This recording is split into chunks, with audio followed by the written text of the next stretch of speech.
दोस्तों, कर्नाटक में IT sector में एक तूफान आने वाला है। सरकार के नए प्रस्तावों से आईटी कर्मचारियों का जीवन पूरी तरह से बदल सकता है। 14 घंटे काम, 75% आरक्षण। क्या ये फैसला कर्नाटक को आईटी सेक्टर में पीछे धकेल देंगे? नमस्कार दोस्तों, मैं हूँ धीरज और आप देख रहे हैं लुक आउट इंडिया। आज हम बात करने जा रहे हैं एक ऐसे मुद्दे पर जो हर आईटी प्रोफेशनल्स के लिए बहुत महत्वपूर्ण है। कर्नाटक, जिसे भारत की सिलिकॉन वैली कहा जाता है, वहाँ की कांग्रेस आईटी सेक्टर के लिए लगातार नए नए नियम ला रही है। हाल ही में गैर प्रबंधकीय नौकरियों में 75% आरक्षण के प्रस्ताव के बाद अब सरकार एक और विवादित कदम उठाने जा रही है। खबर है कि सरकार एक ऐसा कानून लाने की तैयारी में है जिससे आईटी कर्मचारियों को रोजाना 14 घंटे काम करना पड़ेगा। जी हाँ, आपने सही सुना, 14 घंटे। ये फैसला अगर लागू हुआ तो कर्मचारियों के लिए किसी बुरे सपने से कम नहीं होगा। 9 से 5 की नौकरी तो पहले ही गुजरे जमाने की बात हो चुकी थी, लेकिन 14 घंटे काम, ये तो हद हो गई। दोस्तों, इससे पहले भी 75% आरक्षण के प्रस्ताव से आईटी कंपनियों में हड़कंप मच गया था। नैसकॉम ने तो यहाँ तक कह दिया था इससे बेंगलुरु का आईटी हब का दर्जा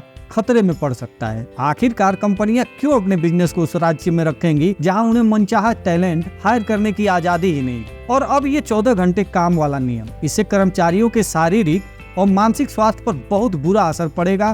पहले ही आईटी सेक्टर में काम करने वाले लोगों को लंबे घंटों के काम, अनियमित शिफ्ट और काम के दबाव की वजह से कई तरह की शारीरिक मानसिक समस्याओं का सामना करना पड़ता है। आंकड़े बताते हैं पहले से ही 45% आईटी कर्मचारी मानसिक समस्याओं से जूझ रहे हैं, जैसे कि स्ट्रेस, एंजाइटी और डिप्रेशन। वहीं 55% कर्मचारी शारीरिक समस्याओं का सामना कर रहे हैं, जैसे कि पीठ दर्द, आंखों की समस्या और मोटापा। काम के घंटे बढ़ने से इन समस्याओं में और इजाफा होगा। WHO ILO की एक स्टडी के अनुसार काम के घंटे बढ़ाने से स्ट्रोक से मौत का खतरा 35% और दिमाग हृदय रोगों से मौत का खतरा 17% बढ़ सकता है। दोस्तों, ये सवाल सिर्फ कर्मचारियों की सेहत का नहीं है, ये उनके पूरे जीवन पर असर डालेगा। उनके पास अपने परिवार, दोस्तों और शौकों के लिए बिल्कुल भी समय नहीं बचेगा। एक खुशहाल और संतुलित जीवन जीने का उनका अधिकार छिन जाएगा। आखिर क्यों कर्नाटक सरकार अपने ही राज्य के आईटी सेक्टर को बर्बाद करना चाहती है, ये सोचने वाला विषय है। और ऐसे ही महत्वपूर्ण विषयों पर आपको जानकारी मिलते रहे,